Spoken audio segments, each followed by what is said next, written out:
Hello everyone, this is आशा चौधरी और मैं स्वागत करती हूँ आपका टेस्ट पेपर लाइव के ऑनलाइन प्लेटफॉर्म पर। आई होप आप सब लोग मस्त हैं, मज़े में हैं।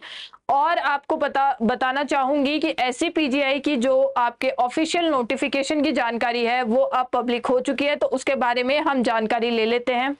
पहली ही चीज हमने देखा था कि ऑलरेडी आपको पता है नर्सिंग ऑफिसर की पोस्ट के लिए आपके 1200 पोस्ट आई हैं। कितना? 1200 पोस्ट जारी कर दी गई हैं। कैटेगरी वाइज इसका डिस्ट्रीब्यूशन है कि एससी की आपकी कितनी पोस्ट है? 253 है। कितनी पोस्ट रहेंगी? 253। साथ ही साथ में बताना चाहूंगी एसटी की पोस्ट है वो है 24। ओबीसी की जो पोस्ट है वो आपके हैं 324। ईडब्ल्यूएस की है 1119 और अनरिजर्व कैटेगरी की है 480। यानी कुल मिलाकर आपकी पोस्ट कितनी हो रही है? 1200 पोस्ट। अच्छी खासी आपकी एससी पीजीआई की ये पोस्ट है। साथ ही साथ में एक चीज और आपको बताना चाहूंगी कि ओटी की भी आपके क्या है, पोस्ट जारी कर दी गई है। ओटी असिस्टेंट की पोस्ट भी जारी कर दी गई है। उसके बारे में भी एक जानकारी अपन ऑलरेडी ले लेंगे कि आपकी कितनी पोस्ट इसके अंडर रहने वाली है। किसकी बात करेंगे? हम ओटी की बात करेंगे। तो ओटी के अंडर जो पोस्ट है वो आपकी सिर्फ और सिर्फ 81 है। 81 आपकी पोस्ट है, जिसमें से आपको अलग अलग कैटेगरी वाइज डिवीजन ऑलरेडी दिख रहा होगा। और साथ ही साथ में मैं आपको बताऊंगी कि एप्लीकेशन फीस, यानी कि इस फॉर्म के लिए आपकी फॉर्म एक्टिव हो जाएंगी शॉर्टली। अभी ये क्या है, एग्जैक्ट इन्फॉर्मेशन नहीं है, लेकिन आज या कल में ये फॉर्म एक्टिव होते होंगे। फॉर्म की जो प्राइस रहेगी वो ये कि एप्लीकेशन फीस जो है वो आपकी है 1000। किसके लिए? अनरिजर्व्ड कैटेगरी के लिए। किसके लिए 1000 है? अनरिजर्व्ड कैटेगरी के लिए। मैं फिर बताऊं, ओबीसी ईडब्ल्यूएस के लिए जो कैटेगरी है वो उसमें रहेगा आपके 1000, वही सेम। एससी एसटी को 400 रुपए की छूट देकर फीस रखी गई है 600 रुपए। जीएसटी आपके 180 और एससी एसटी के लिए 108, मतलब आपको जीएसटी का भुगतान भी करना पड़ेगा। साथ ही साथ में प्राइस टोटल हो जाता है आपका अनरिजर्व के लिए 1180 और ओबीसी ईडब्ल्यूएस के लिए भी 1180 और एससी एसटी के लिए जो प्राइस हो जाता है वो है 708 रुपए। इसी के साथ अगली जानकारी पे अपन चलेंगे जो है आपके क्वालिफिकेशन के बारे में। किसके बारे में है? क्वालिफिकेशन वो भी जान लेंगे, लेकिन उससे पहले आपके क्या है, रिजर्वेशन की बात की गई है। तो वर्टिकल रिजर्वेशन है, जो डायरेक्ट रिजर्वेशन रहेगा वो है एससी के लिए 21%, एसटी के लिए 2%, ओबीसी के लिए 27% और ईडब्ल्यूएस के लिए 10%। और इसी के साथ अगर आपके अलग से यानी कि दिव्यांग यानी कि आपके फिजिकली स्पेशल कैंडिडेट अगर आप हैं तो आपको एक्स्ट्रा छूट दी जाएगी। कितनी? 4% की। एक्स सर्विसमैन है यानी कि किसी सर्विस में या फिर आर्मी वगैरह में आप ऑलरेडी ज्वाइंट हैं, उस केस में एक्स सर्विसमैन को दी जाएगी 5% की छूट। और आपके डिपेंडेंट यानी कि आपके फ्रीडम फाइटर पे अगर आपके पास डिपेंडेंट कार्ड होता है एक, ठीक है, क्या रहता है, एक डिपेंडेंट कार्ड है, अगर आश्रित कार्ड आपके पास है तो उससे भी आपको छूट मिलेगी। कितनी? 2% की। और फीमेल जेंडर को छूट दी गई है डायरेक्ट 20% की। ये हमने बात कर ली रिजर्वेशन के बारे में। अब आइए चलते हैं किसके बारे में बात करेंगे कि आपको क्वालिफिकेशन क्या चाहिए। क्वालिफिकेशन के लिए बताऊंगी कि 1 जनवरी 2025 को, फिर दोहराना चाहूंगी कि 1 जनवरी 2025 को आपकी डिग्री पूरी हो जानी चाहिए है। कहने का मतलब इनमें से जो भी क्वालिफिकेशन है वो आपकी पूरी हो चुकी होनी चाहिए। कब तक? 1 जनवरी 2025 तक।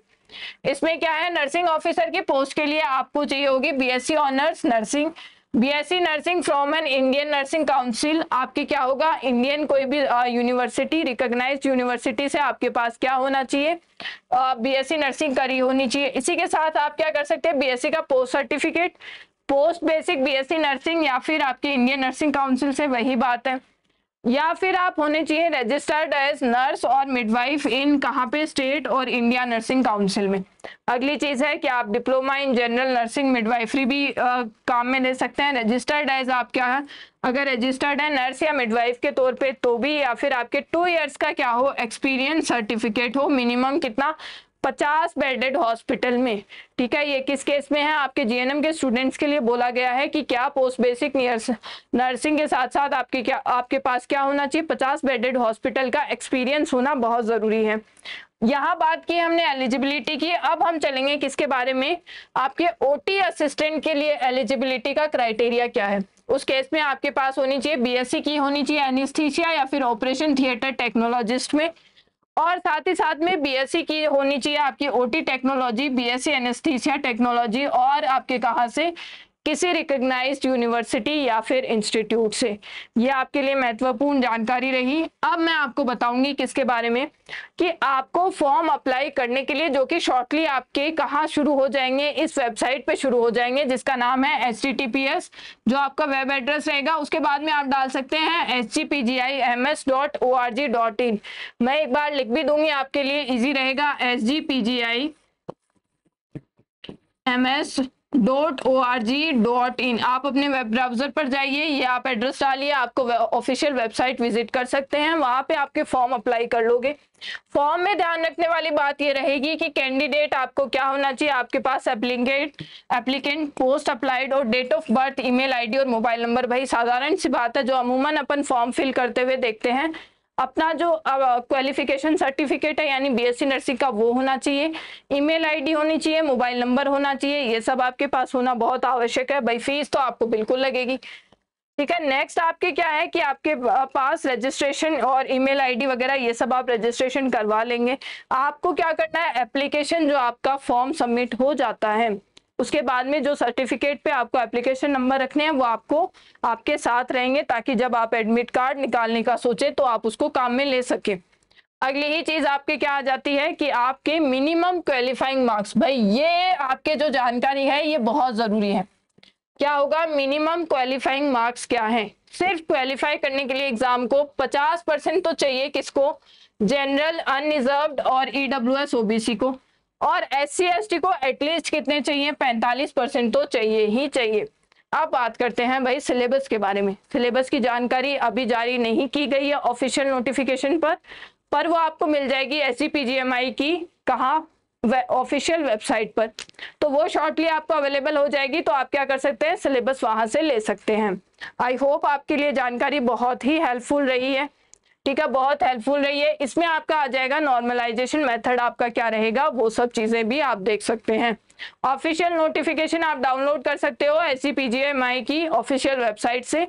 इसी के साथ ये जानकारी यहीं खत्म होती है, लेकिन मैं आपके सामने हाजिर रहूंगी फिर से ऐसी लेटेस्ट और अपडेटेड इंफॉर्मेशन के साथ। तो जुड़े रहिए चैनल से, चैनल को सब्सक्राइब करना मत भूलिएगा। साथ ही साथ में आपका फीडबैक मेरे लिए बहुत इंपॉर्टेंट है, तो कमेंट्स में अगर आपके डाउट्स हैं, आपका कोई भी फीडबैक है, वो शेयर करना मत भूलिएगा। आप सभी को मेरा बहुत बहुत थैंक यू। फॉर्म अभी जल्दी रिलीज हो जाएंगे तो आप वो भी भर सकते हैं। ऑल द बेस्ट आप सभी को, थैंक यू सो मच।